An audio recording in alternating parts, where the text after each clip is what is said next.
Good morning students. इसके पहले वाले वीडियो में आपको हम अवशोषण के बारे में बताए थे, अधिशोषण के बारे में बताया गया था और अवशोषण अधिशोषण में अंतर के बारे में बताया गया था। आज के वीडियो में काफी इंपॉर्टेंट सरफेस केमिस्ट्री यानी पृष्ठीय रसायन का सबसे महत्वपूर्ण टॉपिक है, जिसको कहते हैं उत्प्रेरण यानी उत्प्रेरण। सरफेस केमिस्ट्री का काफी इंपॉर्टेंट है टॉपिक है उत्प्रेरण। तो उत्प्रेरण एक घटना है। उत्प्रेरण किसको कहते हैं, जिसके बारे में आज हम आपको बतावेंगे। तो करने का अर्थ है कि कोई भी रासायनिक अभिक्रिया उत्प्रेरक की उपस्थिति में संपन्न होता तो उस घटना को उत्प्रेरण कहा जाता है।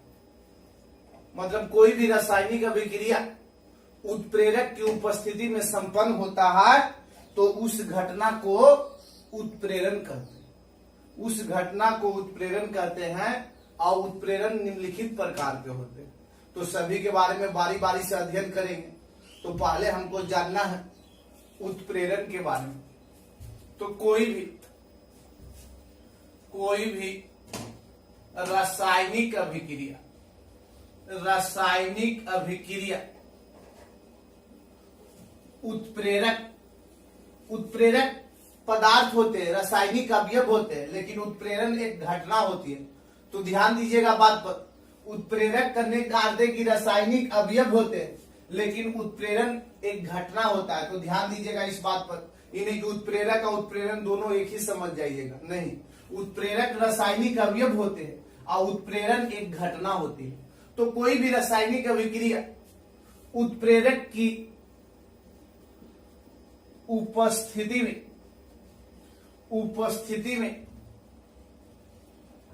संपन्न होता है, उत्प्रेरक की उपस्थिति में संपन्न होता है, तो इस घटना को उत्प्रेरण कहा जाता है। उत्प्रेरण कहा जाता है या उत्प्रेरण कहते हैं। मतलब कोई भी रासायनिक अभिक्रिया यदि उत्प्रेरक की उपस्थिति में संपन्न होते हैं, तो बहुत सा ऐसा रासायनिक अभिक्रिया है जिसमें उत्प्रेरक भाग लेता है।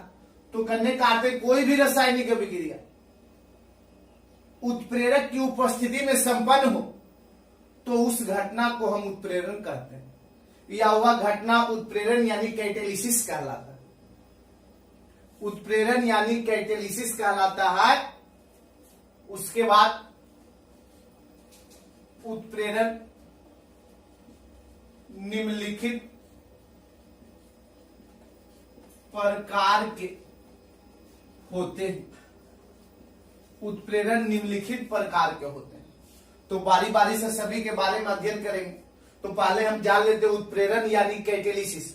उत्प्रेरक का इंग्लिश होता है कैटेलिस्ट, लेकिन उत्प्रेरण बताया गया तो उत्प्रेरण का इंग्लिश होता है कैटेलिसिस।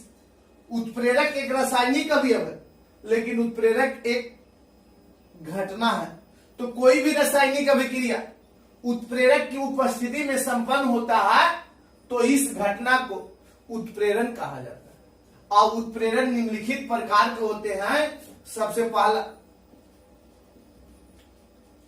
समांगी उत्प्रेरण, जिसको कहते हैं इंग्लिश में होमोजीनियस कैटेलिसिस। होमोजीनियस कैटेलिसिस मतलब करने का अर्थ इंपॉर्टेंट है। होमोजीनियस कैटेलिसिस जिसको कहते हैं समांगी। समांगी का मतलब है समान रूप से, जैसे समांगी मिश्रण जिसमें अवयव समान रूप से घुल जाता। तो उसी तरह से समांगी उत्प्रेरण में कोई भी रासायनिक अभिक्रिया या किसी भी रासायनिक अभिक्रिया में प्रतिकारक तथा उत्प्रेरक की भौतिक अवस्था समान हो। अगर प्रतिकारक गैस है तो उत्प्रेरक भी गैस होना चाहिए। अगर प्रतिकारक करने का अर्थ है द्रव है तो उत्प्रेरक भी द्रव होगा। अगर प्रतिकारक करने का अर्थ है कि ठोस है तो उत्प्रेरक भी ठोस होगा। तो इस सभी कंडीशन में उस घटना को हम कहेंगे समांगी उत्प्रेरण। यानी कोई भी किसी भी रासायनिक अभिक्रिया में प्रतिकारक तथा उत्प्रेरक की भौतिक अवस्था समान हो। अगर गैस रहेगा प्रतिकारक तो उत्प्रेरक भी गैस होगा, अगर प्रतिकारक द्रव है तो उत्प्रेरक भी द्रव होगा, अगर प्रतिकारक ठोस है तो उत्प्रेरक भी ठोस होगा। जब दोनों यानी प्रतिकारक का उत्प्रेरक की भौतिक अवस्था समान होता है तो हम उस घटना को समांगी उत्प्रेरण कहेंगे। वह घटना क्या कहलाएगा? समांगी उत्प्रेरण। तो इसको परिभाषित कर देते हैं कि किसी भी रासायनिक अभिक्रिया में प्रतिकारक तथा उत्प्रेरक दोनों की भौतिक अवस्था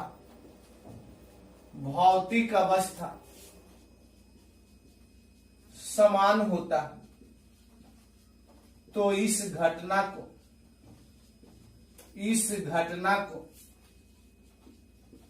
समांगी उत्प्रेरण कहते हैं। इस घटना को समांगी उत्प्रेरण कहते हैं। कितना आसानी से परिभाषा इसका लिखा गया। समांगी का मतलब है समान, यानी दोनों की भौतिक अवस्था बराबर। तो किसी भी रासायनिक अभिक्रिया में प्रतिकारक तथा उत्प्रेरक दोनों की भौतिक अवस्था समान होता है तो इस घटना को समांगी उत्प्रेरण कहेंगे। इस घटना को समांगी उत्प्रेरण कहेंगे। जैसे एग्जांपल में SO2 प्लस O2, आयरो का निशान, आयरो के ऊपर उत्प्रेरक के रूप में NO, जिसको कहते हैं नाइट्रिक ऑक्साइड, तो बनेगा SO3, जिसको कहेंगे सल्फर ट्राईऑक्साइड। 2 यानी समीकरण को बैलेंस कर दिए। मतलब करने का अर्थ है कि प्रतिकारक से हमको प्रतिफल से मतलब नहीं है, प्रतिकारक और उत्प्रेरक की भौतिक अवस्था। तो बताइए सल्फर डाइऑक्साइड की भौतिक अवस्था गैस, ऑक्सीजन का भी गैस, NO है तो NO का भौतिक अवस्था क्या होगा? गैस। तो बताइए प्रतिकारक के रूप में सल्फर डाइऑक्साइड और ऑक्सीजन दोनों की भौतिक अवस्था गैस है और उत्प्रेरक की भौतिक अवस्था गैस है। तो बताइए रासायनिक अभिक्रिया किसका उदाहरण हुआ? समांगी उत्प्रेरण की विसमांगी। तो समांगी उत्प्रेरण का उदाहरण हुआ काहे कि इसमें प्रतिकारक के रूप में सल्फर डाइऑक्साइड और O2 की भौतिक अवस्था गैस है और प्रतिकार उत्प्रेरक के रूप में उपयोग किया गया नाइट्रिक ऑक्साइड भी क्या है? गैस है। अब दोनों की भौतिक अवस्था समान हुआ तो हम कहेंगे कि समांगी उत्प्रेरण का उदाहरण। किसका उदाहरण है? समांगी उत्प्रेरण का उदाहरण है। तो करने का आते उसी तरह से करने का आते एग्जाम्पल नंबर 1, उसी तरह से एग्जाम्पल नंबर 2, एग्जाम्पल नंबर 2 करने का आते इसके बारे में बता रहे हैं। एग्जाम्पल नंबर 2 में करने का आते C12 H22O11, C12 H22O11 जिसको कहेंगे सुक्रोज। सुक्रोज करने का आते गन्ने का रस होता है। सुक्रोज यानी गन्ने का रस। तो बताइए गन्ने का रस हम पीते हैं तो द्रव के रूप में होता है कि ठोस के रूप में? द्रव के रूप में। अब प्लस H2O, अब आयरो का निशान, आयरो के ऊपर हाइड्रोक्लोरिक एसिड, तो बन गया C6H12O6 प्लस C6H12O6। इसका नाम ग्लूकोज और इसका नाम फ्रैक्टोज। तो करने का अर्थ है कि सुक्रोज, तो सुक्रोज गन्ने का रस होता है। पहले ध्यान दीजिएगा ही नहीं कि इसको चीनी समझ जाना। चीनी का भी सूत्र यही होता है C12H22O11, लेकिन चीनी ठोस के रूप में होते हैं, लेकिन इस सुक्रोज गन्ने का रस होता। तो गन्ने का रस यानी लिक्विड द्रव के रूप में, अब जल तो जानबे करते हैं लिक्विड, और HCl हाइड्रोक्लोरिक एसिड तो एसिड लिक्विड होते हैं। तो बताइए ई भी लिक्विड हो गया। तो बताइए प्रतिकारक और उत्प्रेरक की भौतिक अवस्था बराबर है। तो बताइए यह करने का अर्थ है कि किसका उदाहरण होगा? समांगी का। तो पहले करने का अर्थ है कि ध्यान से देख लेते हैं एक बार फिर उत्प्रेरण के बारे में, यानी कैटेलिसिस कि कोई भी रासायनिक अभिक्रिया उत्प्रेरक की उपस्थिति में संपन्न होता है तो इस घटना को उत्प्रेरण कहते हैं। इस घटना को उत्प्रेरण कहते हैं। और उत्प्रेरण निम्नलिखित प्रकार के होते हैं। उत्प्रेरण निम्नलिखित प्रकार के होते हैं जिसमें आपको पहला बताया गया समांगी उत्प्रेरण यानी होमोजीनियस कैटेलिसिस, यानी किसी भी रासायनिक अभिक्रिया में प्रतिकारक तथा उत्प्रेरक दोनों की भौतिक अवस्था समान हो यानी बराबर हो तो इस घटना को समांगी उत्प्रेरण कहेंगे, जिसका पहला एग्जाम्पल SO2 गैस के रूप में, ऑक्सीजन भी गैस के रूप में, और इसमें जो भी नाइट्रिक ऑक्साइड उत्प्रेरक के रूप में उपयोग किया गया वह भी गैस में है। तो ये रासायनिक अभिक्रिया समांगी उत्प्रेरण का उदाहरण होगा सुक्रोज C12H11, जिसको गन्ने का रस को सुक्रोज कहते हैं, जो लिक्विड अवस्था में, जल भी लिक्विड अवस्था में, और उत्प्रेरक के रूप में HCl यानी हाइड्रोक्लोरिक एसिड भी लिक्विड अवस्था में। तो यह भी समीकरण समांगी उत्प्रेरण का क्या उदाहरण है। तो पहला हम आपको समांगी उत्प्रेरण का प्रकार बताए, पहला आपको उत्प्रेरण का प्रकार बताए कि उत्प्रेरण निम्नलिखित प्रकार के होते हैं, जिसमें पहला आपको बताया गया समांगी उत्प्रेरण। फिर इसके बाद आगे बढ़ते।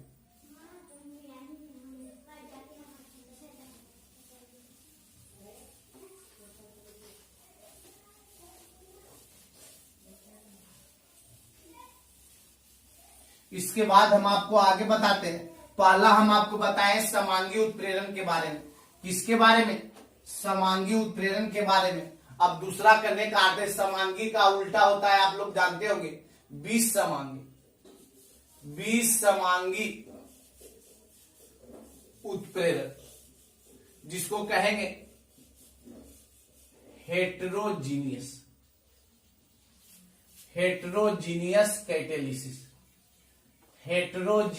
कैटेलिसिस।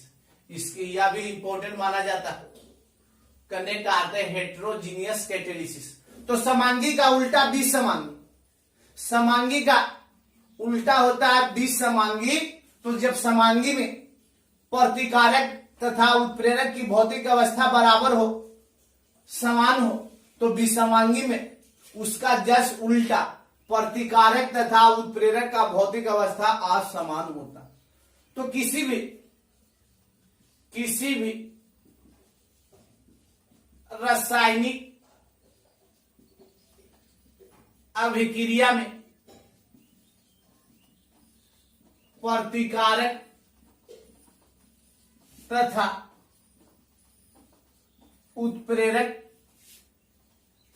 की भौतिक अवस्था भिन्न भिन्न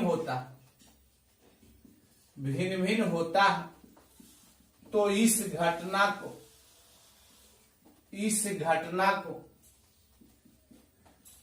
विसमांगी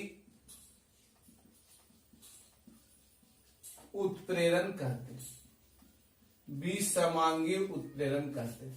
यानी बताया गया कि किसी भी रासायनिक अभिक्रिया में प्रतिकारक तथा उत्प्रेरक की भौतिक अवस्था भिन्न भिन्न होता है तो इस घटना को विसमांगी कहेंगे। मतलब प्रतिकारक अगर द्रव में रहेगा तो हो सके उत्प्रेरक ठोस में रहे या गैस में रहे, यानी दोनों की भौतिक अवस्था बराबर नहीं होगा, तब उसका बराबर होगा तो समांगी।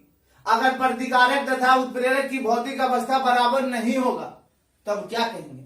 विसमांगी कहेंगे, जिसको करने का अर्थ एग्जाम्पल के रूप में आपको पहला एग्जाम्पल हम देते हैं। करने का अर्थ है कि N2 और प्लस H2, करने का अर्थ है उत्प्रेरक के रूप में Fe, तो 2NH3। समीकरण को बैलेंस कर लिए, जिसको अमोनिया गैस, ये हाइबर विधि द्वारा अमोनिया गैस बनाने का सिद्धांत है। हाइबर विधि द्वारा अमोनिया गैस बनाने का सिद्धांत है।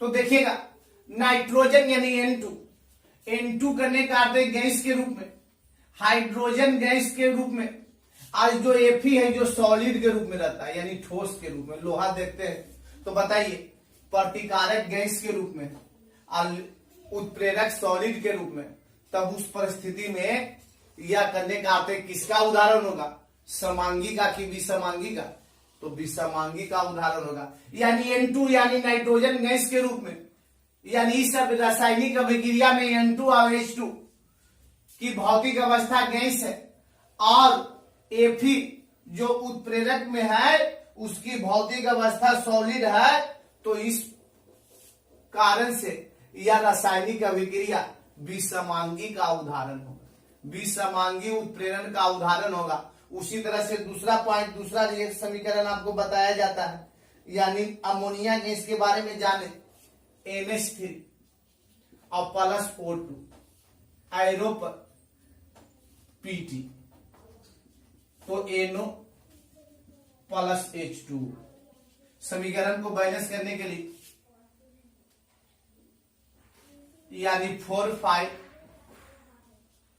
4 6, तो देखिएगा अमोनिया गैस के रूप में, ऑक्सीजन भी गैस के रूप में, और पीटी यानी धातु है, तो धातु करने का अर्थ है सॉलिड के रूप में। तो बताइए ये दोनों की भौतिक अवस्था भिन्न भिन्न हुआ कि नहीं, यानी उत्प्रेरक के रूप में अमोनिया गैस, उत्प्रेरक के रूप में जो भी दो को करने का अर्थ है रासायनिक अवयव को लिया गया, दोनों की भौतिक अवस्था गैस, और पीटी यानी सॉलिड के रूप में, तो यह भी करने का अर्थ उदाहरण विसमांगी का होगा। तो विसमांगी करने का अर्थ उत्प्रेरण के बारे में आपको बताया गया। इसको एक बार और देख लेते हैं। किसी भी रासायनिक अभिक्रिया में प्रतिकारक तथा उत्प्रेरक की भौतिक अवस्था भिन्न भिन्न होता है, तो इस घटना को विसमांगी उत्प्रेरण कहते हैं। विसमांगी उत्प्रेरण कहते हैं। समीकरण बताया गया N2 + 3H2 यानी रिवर्सेबल रिएक्शन का चिन्ह एरो पर Fe और करने का अर्थ है 2NH3। तो N2 गैस के रूप में, गैस के रूप में, Fe जो उत्प्रेरक है जो सॉलिड के रूप में, तो करने का अर्थ है दोनों की भौतिक अवस्था भिन्न भिन्न है। और इसमें भी करने का अर्थ है NH3 + O2 एरो पर PT NO + H2O, तो इसमें भी करने का अर्थ है दोनों गैस के रूप में प्रतिकारक में भाग लिए गए अणु और उत्प्रेरक के रूप में जो भाग लिया गया सॉलिड है, तो दोनों की भौतिक अवस्था भिन्न भिन्न। तो फिर आगे देखते हैं पॉइंट नंबर तीसरा, जिसको कहते हैं धनात्मक उत्प्रेरक, जिसको बोलेंगे पॉजिटिव कैटेलिसिस। मतलब पॉजिटिव, अगर कोई बिजनेस करते हैं तो उसमें पॉजिटिव आता है, इसका मतलब है कि बिजनेस आपका बढ़ रहा। अगर किसी बिजनेस में आपको निगेटिव आएगा तो इसका मतलब है कि घट रहा। तो धनात्मक यानी धनात्मक का मतलब होता है बढ़ना और ऋणात्मक का मतलब क्या होता है घटना। तो किसी भी रासायनिक अभिक्रिया में भाग लेने वाले उत्प्रेरक या किसी भी रासायनिक अभिक्रिया में भाग लेने वाले उत्प्रेरक अभिक्रिया के वेग को बढ़ा देता है, तो इस घटना को हम धनात्मक उत्प्रेरण कहेंगे। तो कहने का अर्थ है किसी भी रासायनिक अभिक्रिया में भाग लेने वाले उत्प्रेरक अभिक्रिया के वेग को बढ़ाता है, तो इस घटना को धनात्मक उत्प्रेरण कहते हैं।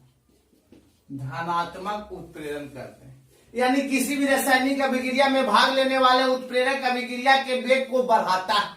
अभी हम आपको बताएं कि धनात्मक का मतलब बढ़ना, ऋणात्मक का मतलब क्या होना कमना।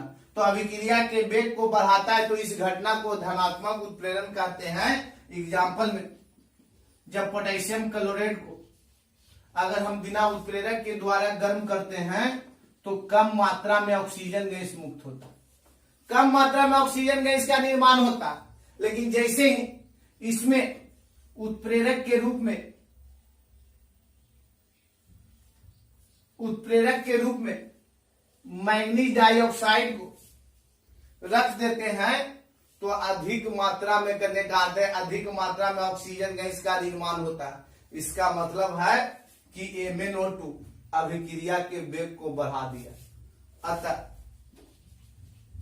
अतः MnO2 अतः इस अभिक्रिया में MnO2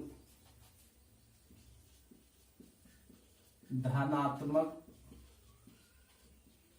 उत्प्रेरक धनात्मक उत्प्रेरक। तो करने का आते कि विषमांगी के बारे में आप जानेंगे। तीसरा पॉइंट बताया गया धनात्मक उत्प्रेरण के बारे में, पॉजिटिव कैटेलिसिस के बारे में। तो किसी भी रासायनिक अभिक्रिया में भाग लेने वाले उत्प्रेरक अभिक्रिया के वेग को बढ़ाता है, अभिक्रिया के वेग को बढ़ाता है। तो इस घटना को धनात्मक उत्प्रेरण कहते हैं। और धनात्मक उत्प्रेरण में आपको बताया गया कि करने का अर्थ है कि KClO3 आयरो का निशान MnO2 KCl+O2 इस अभिक्रिया में जो MnO2 है धनात्मक उत्प्रेरक। अगर धनात्मक उत्प्रेरक भाग लेगा तब ये धनात्मक उत्प्रेरण होगा। अगर धनात्मक उत्प्रेरक भाग नहीं लेगा तो धनात्मक उत्प्रेरण हो ही नहीं सकता, कारण कि धनात्मक उत्प्रेरक अभिक्रिया के वेग को बढ़ाता, अभिक्रिया के वेग को क्या करता है, बढ़ाता है।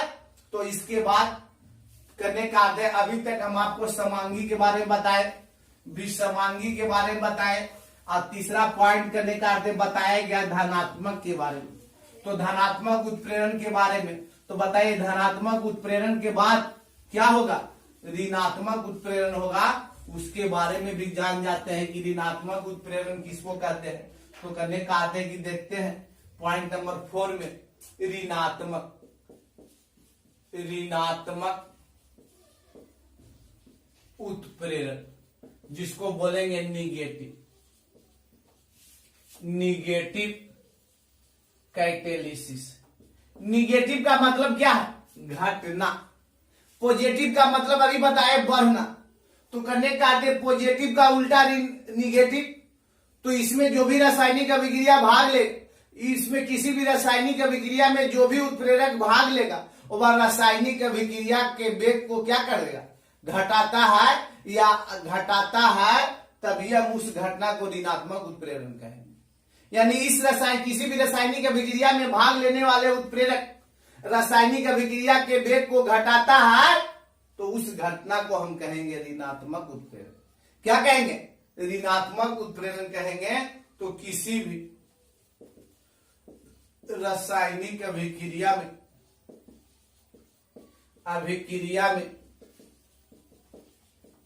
भाग लेने वाले उत्प्रेरक रासायनिक अभिक्रिया के वेग को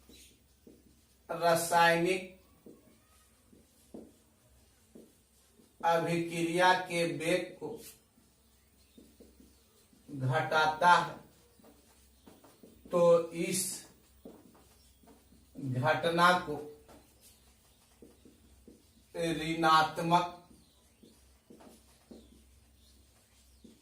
उत्प्रेरण कहते हैं। इस घटना को ऋणात्मक उत्प्रेरण कहते हैं। यानी किसी भी रासायनिक अभिक्रिया में भाग लेने वाले उत्प्रेरक रासायनिक अभिक्रिया के वेग को घटाता है तो इस घटना को ऋणात्मक उत्प्रेरण कहते हैं। इस घटना को ऋणात्मक उत्प्रेरण कहते हैं, जिसमें करने का आते एग्जाम्पल के रूप में आपको देते हैं, यानी H2O2 जिसको कहते हैं हाइड्रोजन परऑक्साइड, आयरो का निशान H2O+O2 इसमें करने का अर्थ ग्लिसरॉल। तो करने का अर्थ है कि इसमें उत्प्रेरक के रूप में जो ग्लिसरॉल का उपयोग किया गया, अगर ग्लिसरॉल का उपयोग करने से इसके अभिक्रिया के वेग घट जाता है। तो बताइए, करने का अर्थ है कि इस रासायनिक अभिक्रिया में ग्लिसरॉल ऋणात्मक उत्प्रेरक ऋणात्मक उत्प्रेरक है। काहे कि ऋणात्मक उत्प्रेरक भाग लेगा तब ये करने का अर्थ घटना ऋणात्मक उत्प्रेरण कहलाएगा। तो करने का अर्थ किसी भी रासायनिक अभिक्रिया में भाग लेने वाले उत्प्रेरक रासायनिक अभिक्रिया के वेग को घटाता है तो इस घटना को हम ऋणात्मक उत्प्रेरण कहते हैं। इस घटना को ऋणात्मक उत्प्रेरण कहते हैं। हाइड्रोजन परऑक्साइड और उत्प्रेरक के रूप में ग्लिसरॉल, अगर ग्लिसरॉल का उपयोग इसमें किए हैं तो इसके अभिक्रिया का वेग घट गया तो यह उत्प्रेरक करने का अर्थ क्या कहलाएगा ऋणात्मक उत्प्रेरण। यह उत्प्रेरक भाग लेगा तो वह घटना कहलाएगा ऋणात्मक उत्प्रेरण। पॉइंट नंबर नेक्स्ट बताते हैं स्व यानी स्व उत्प्रेरक। स्व उत्प्रेरक यानी ऑटो कैटेलिसिस। ऑटो कैटेलिसिस यानी स्व उत्प्रेरक जिसको कहते हैं ऑटो कैटेलिसिस। ऑटो कैटेलिसिस यानी स्व उत्प्रेरण जिसको कहा जाता है ऑटो कैटेलिसिस। मतलब करने का अर्थ है कि स्वतः रक्षा यानी स्वरक्षण। जैसे आप करने का अर्थ है अल्युमिनियम धातु स्वतः रक्षा करता है, लेकिन लोहा करने का अर्थ है कि स्वतः रक्षा नहीं करता।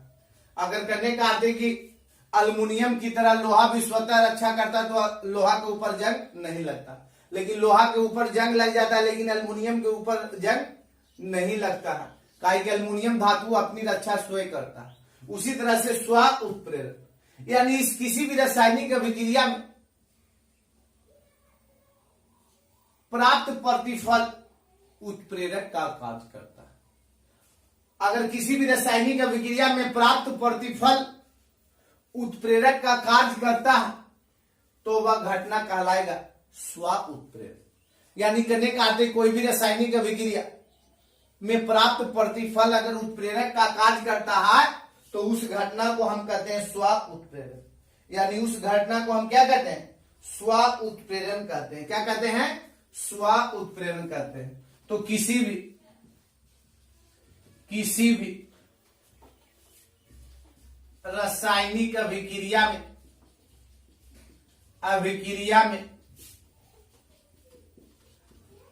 प्राप्त प्रतिफल उत्प्रेरक का कार्य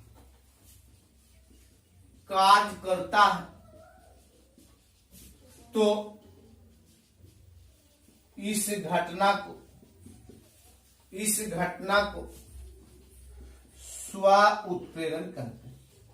इस घटना को स्व उत्प्रेरण कहते हैं।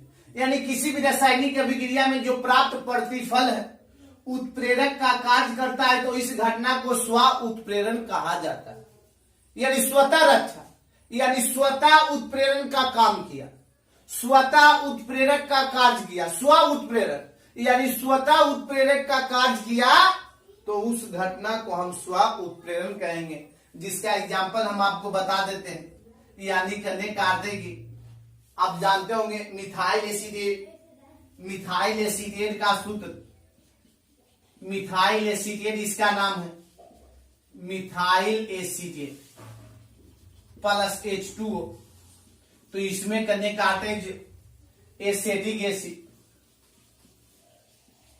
Plus methyl alcohol. Acetic acid plus क्या मिथाइल अल्कोहल। एसिटिक एसिड और प्लस क्या इसको कहेंगे मिथाइल अल्कोहल।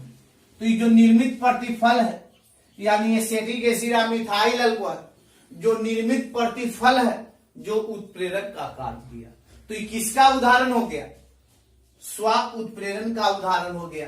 तो फिर से करने का अर्थ आप देख लीजिए ऋणात्मक उत्प्रेरण के बारे में जिसको कहते हैं निगेटिव कैटेलिसिस। यानी किसी भी रासायनिक अभिक्रिया में भाग लेने वाले उत्प्रेरक रासायनिक अभिक्रिया के वेग को घटाता है तो इस घटना को ऋणात्मक उत्प्रेरण कहते हैं। हाइड्रोजन परऑक्साइड उत्प्रेरक के रूप में ग्लिसरॉल है जिसको ट्राई हाइड्रोक्सी अल्कोहल भी कहते हैं। यानी पूछा जाता है बोर्ड परीक्षा में ग्लिसरॉल क्या है तो ट्राई हाइड्रोक्सी अल्कोहल। तो करने का अर्थ है कि H2O प्लस O2, तो इसमें जो भी ग्लिसरॉल कार्य किया उत्प्रेरक के रूप में वो वह ऋणात्मक उत्प्रेरक, यानी ऋणात्मक उत्प्रेरक भाग लेगा तब यही ऋणात्मक उत्प्रेरण होगा। उसी तरह से स्व उत्प्रेरण यानी ऑटो कैटेलिसिस, यानी किसी भी रासायनिक अभिक्रिया में प्राप्त प्रतिफल उत्प्रेरक का कार्य करे, यानी निर्मित प्रतिफल जो निर्माण होगा प्रतिफल वह ही उत्प्रेरक का कार्य करता है। तो इस घटना को स्व उत्प्रेरण कहते हैं, जिसमें बताया गया मिथाइल एसिटेट को जल से अभिक्रिया कराते हैं तो एसेटिक एसिड और मिथाइल अल्कोहल यह स्व उत्प्रेरण का उदाहरण। तो आज हम आपको आज के वीडियो में हम आपको बताएं उत्प्रेरण के बारे में कि किसी भी रासायनिक अभिक्रिया में उत्प्रेरक भाग लेता है तो वह घटना उत्प्रेरण कहलाता है। उसके प्रकार के बारे में 5 को बताएं। पहला प्रकार आपको बताया गया समांगी उत्प्रेरण, दूसरा विसमांगी उत्प्रेरण, तीसरा बताया गया धनात्मक उत्प्रेरण, चौथा बताया गया ऋणात्मक उत्प्रेरण और 5वां बताया गया स्व उत्प्रेरण।